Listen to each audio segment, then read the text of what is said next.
There's no feeling more intense than starting over.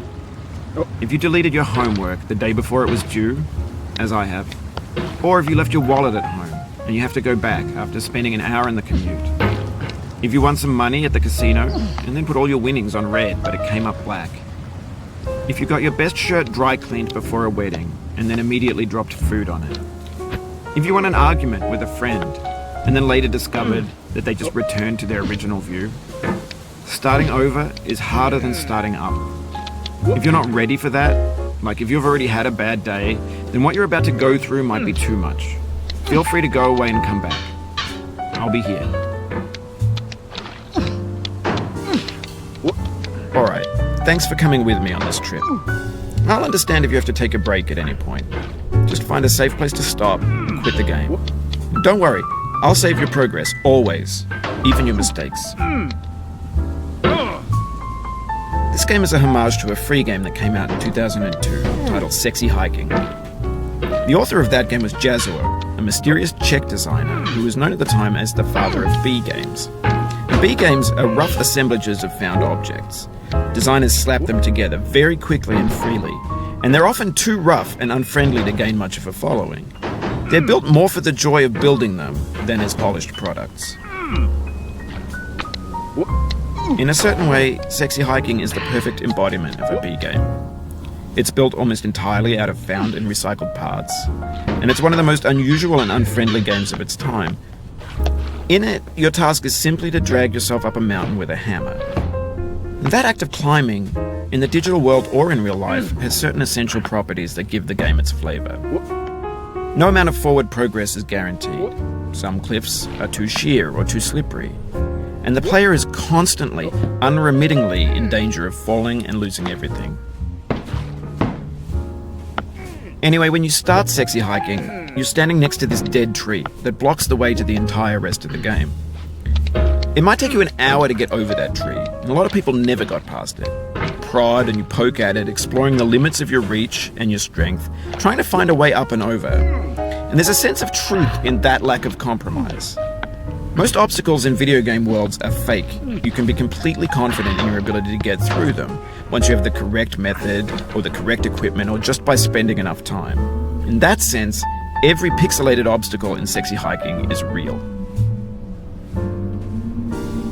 The obstacles in Sexy Hiking are unyielding, and that makes the game uniquely frustrating. But I'm not sure Jazuo intended to make a frustrating game.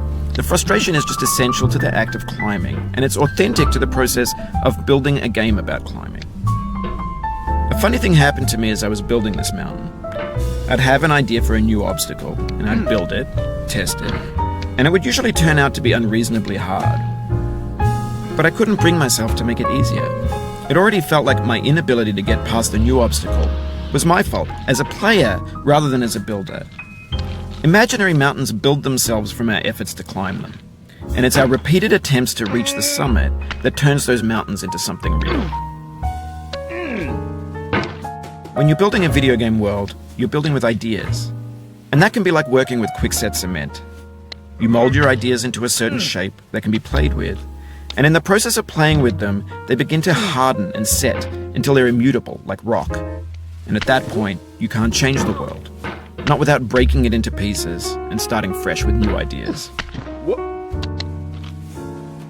For years now, people have been predicting that games would soon be made out of prefabricated objects, bought in a store and assembled into a world.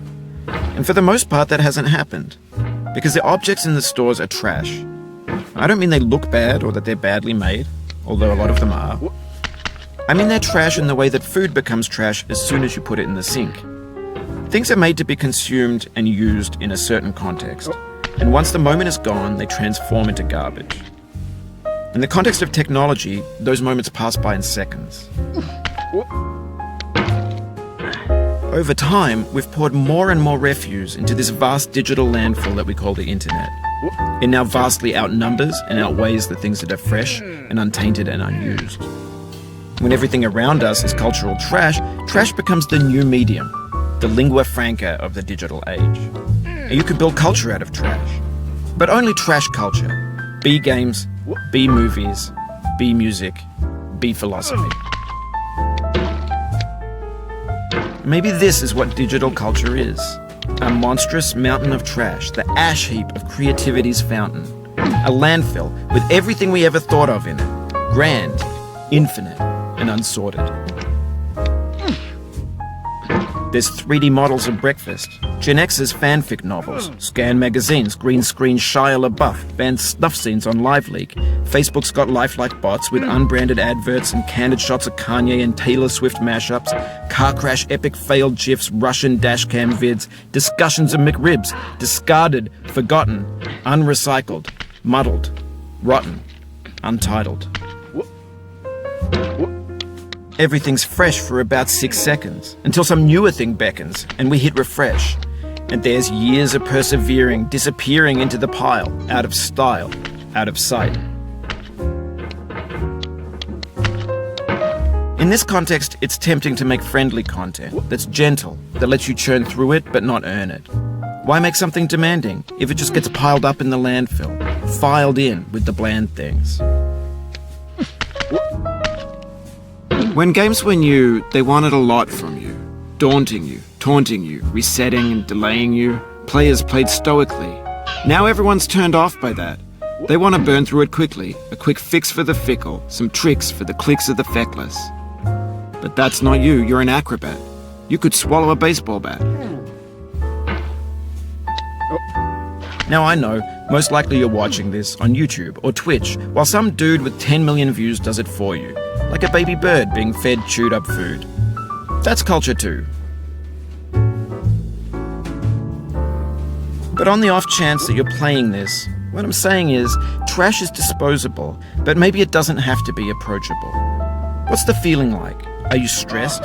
I guess you don't hate it if you got this far, feeling frustrated. It's underrated. An orange is sweet, juicy fruit locked inside a bitter peel. That's not how I feel about a challenge. I only want the bitterness. It's coffee. It's grapefruit. It's licorice. It feels like we're closer now. Composer and climber, designer and user. You could have refused, but you didn't. There was something in you that was hidden, that chose to continue. It means a lot to me that you've come this far, endured this much. Every wisecrack, every insensitivity, every setback you've forgiven me is a kingly gift that you've given me. We have the same taste, you and I. It's not ambition, it's ambition's opposite. An obdurate mission to taste defeat. You'll feel bad if you win, so I put this snake in for you.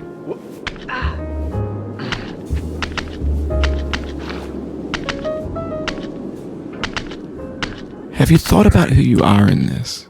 Are you the man in the pot, Diogenes? Are you his hand? Are you the top of his hammer? I think not. Where your hand moves, the hammer may not follow, nor the man, nor the man's hand. And this you're his will, his intent, the embodied resolve in his uphill ascent. Now, you've conquered the ice cliff, the platforms, the church, and the rectory, the living room and the factory, the playground, the construction site, the granite rocks, and the lakeside. You've learned to hike. There's no way left to go but up, and in a moment I'll shut up. But let me say, I'm glad you came.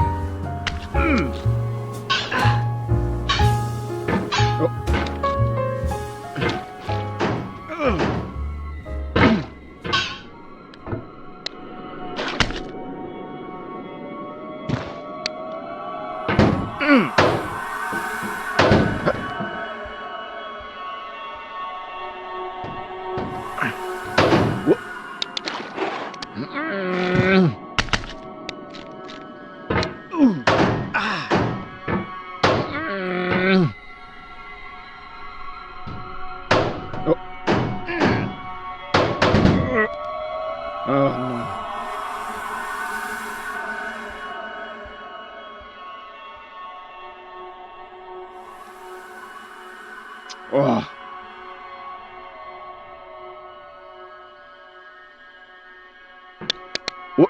I dedicate this game to you, the one who came this far. I give it to you with all my love.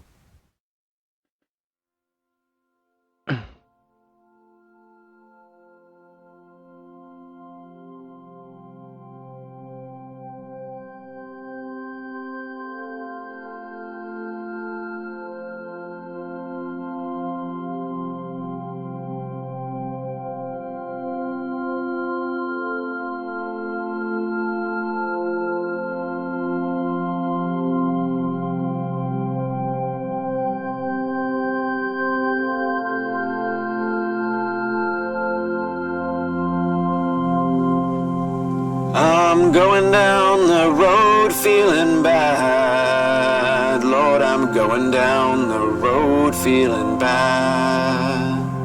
I'm going down this road feeling bad. And I ain't gonna be treated this away. I'm going where the chill wind never blows. Lord, I'm going where that chill wind never blows. I'm going where that chill wind never blows. And I ain't gonna be treated this away.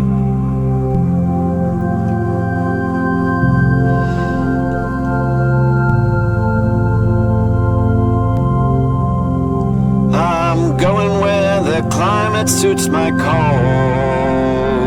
I'm going where my cauldron's never cold. I'm going where the climate suits my cauldron. I ain't gonna be treated this away.